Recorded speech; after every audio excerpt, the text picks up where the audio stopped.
It's the most important thing. You know, at this level, with how hard our schedule is, you're going to take your lumps, you know, and you got to keep them going because the thing is you got to get that one win that gets you over the hump, and then you got to be going well going into conference because it's a long season.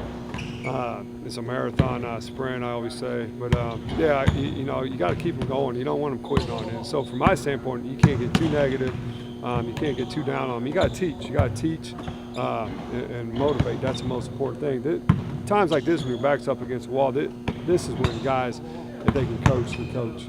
I mean, it's good when things are going easy. But majority of the jobs, you're going to have these years, especially when you're rebuilding. You know, people got to understand.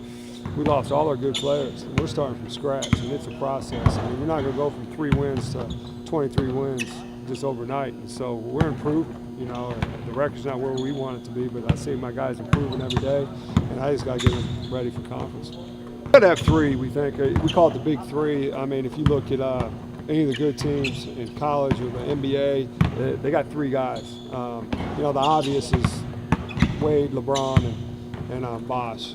You know, but every good team has 3 guys. You know, our first year, 3 guys were Buck, James, and Lamb.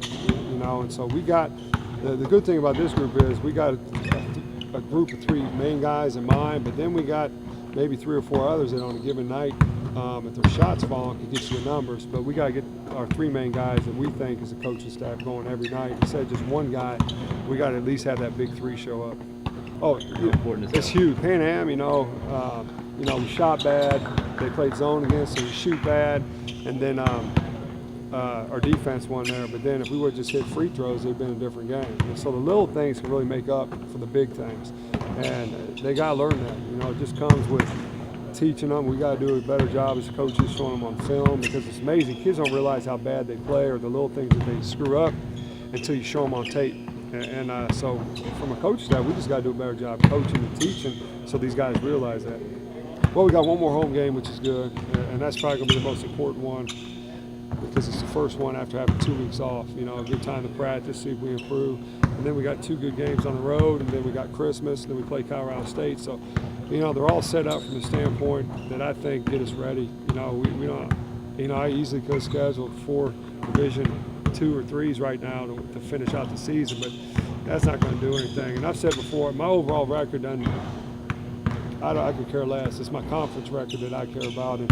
And it's going to prepare us. You know, Canisius is a hard place to play, Long Island.